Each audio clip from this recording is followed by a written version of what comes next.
A cultura do jejum, Luciano Subirá, áudio 14, capítulo 6. Fome de quê? O jejum pode fazer aprofundar sua fome por Deus. A fome e o jejum espirituais têm um poder recíproco.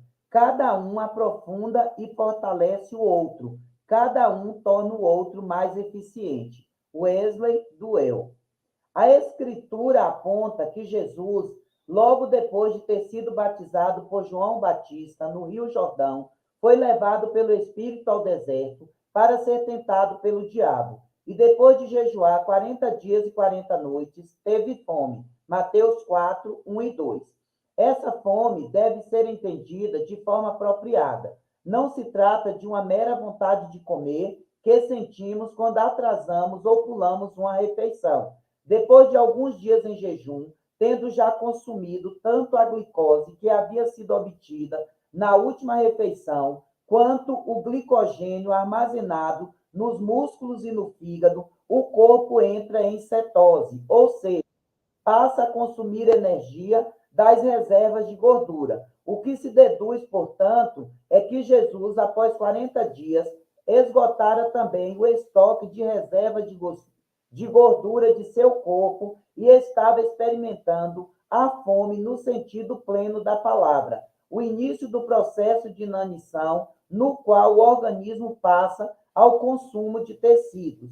Foi em um momento como aquele que pode literalmente levar alguém ao desespero que Satanás tentou Jesus. O Antigo Testamento menciona uma situação de fome extrema em que alguém chegaria ao ponto de comer a carne dos próprios filhos que morressem de fome. Deuteronômio 28, 57, o que, sem dúvidas, configura o rompimento de todo e qualquer escrúpulo. O diabo pensou ter achado uma janela de vulnerabilidade e, por ela, iniciou seus ataques.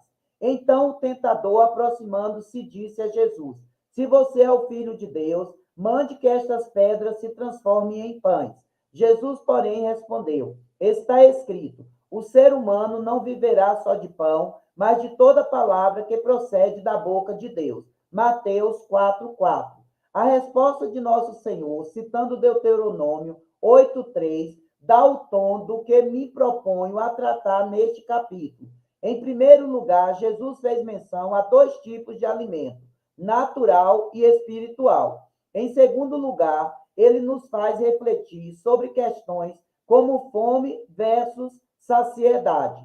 Em terceiro e último lugar, Cristo, que mesmo jejuando por período tão prolongado, ensina-nos de forma prática a escolher não satisfazer os anseios do corpo.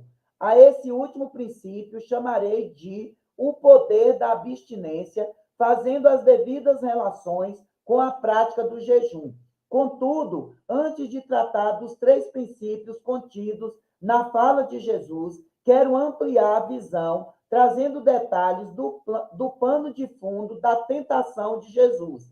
Isso pode auxiliar-nos a alcançar uma compreensão ainda melhor das verdades que serão apresentadas. O primeiro e o último Adão. As Escrituras fazem uma analogia entre Adão e Cristo. Paulo, escrevendo aos Romanos, referiu-se assim ao primeiro homem, Adão, que prefigurava aquele que havia de vir. Romanos 5,14. O apóstolo, em sua primeira epístola aos Coríntios, também se referiu não só a um primeiro, mas também a um último Adão. Pois assim está escrito: o primeiro homem, Adão, se tornou um ser vivente, mas o último Adão é espírito vivificante. O que vem primeiro não é o espiritual, e sim o natural. Depois vem o espiritual. O primeiro homem, formado do pó da terra, é terreno. O segundo homem é do céu. Como foi o homem terreno, assim também são os demais que são feitos do pó da terra. E como é o homem celestial, assim também são os celestiais. E assim como trouxemos a imagem do homem terreno, traremos também a imagem do homem celestial. 1 Coríntios 15, 45 a 49. O primeiro Adão é fácil de identificar. Trata-se do primeiro ser humano criado por Deus. o Senhor Deus formou o homem do pó da terra e lhe soprou nas narinas o fôlego de vida. E o homem se tornou um ser vivente. Gênesis 2:7.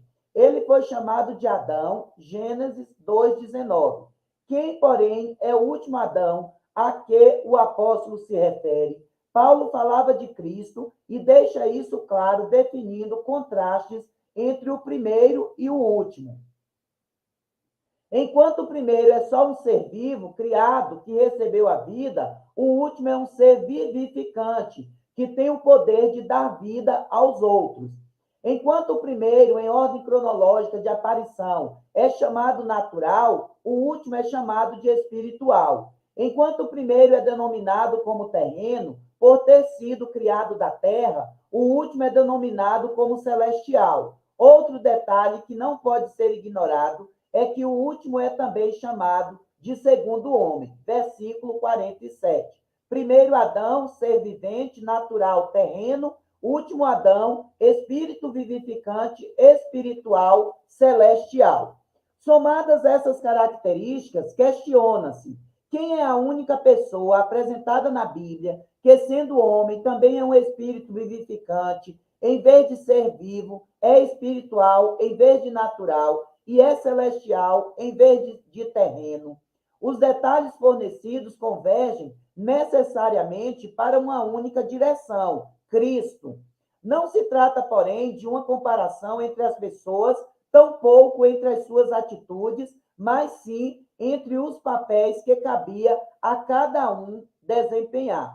O primeiro Adão foi criado para ser um cabeça de raça, uma espécie de protótipo, de matriz reprodutora. Deus o criou à sua imagem e semelhança. Gênesis 1:26. Com qual propósito? Reproduzir seres semelhantes a si, que manifestassem a mesma semelhança divina que ele carregava. O pecado, entretanto, deformou o molde original e a produção em série foi toda corrompida. Romanos 5:12. Razão pela qual todos os homens se tornaram pecadores por natureza. O último Adão, Cristo, é assim chamado em uma analogia aos papéis.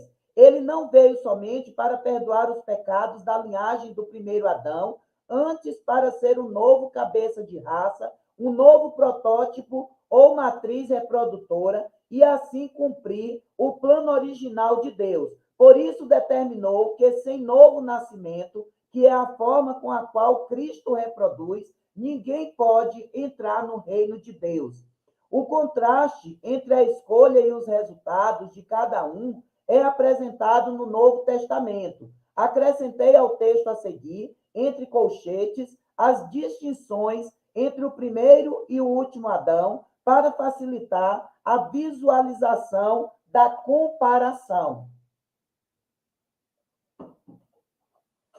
Se a morte reinou pela ofensa de um e por meio de um só, o primeiro Adão, muito mais os que recebem a abundância da graça e o dom da justiça reinarão em vida por meio de um só, a saber, Jesus Cristo, o último Adão.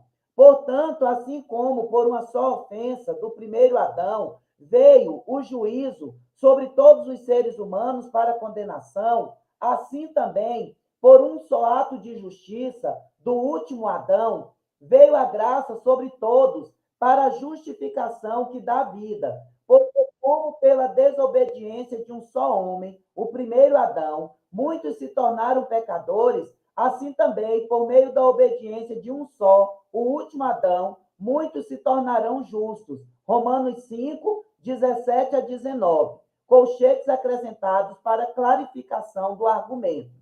Reconhecidos tais fatos bíblicos, não penso ser simples coincidência, por um lado, o primeiro Adão ter pecado ao desobedecer a Deus em uma proposta que envolvia comida, o fruto da árvore do conhecimento do bem e do mal, enquanto Jesus, o último Adão, ter sido primeiramente tentado também com comida.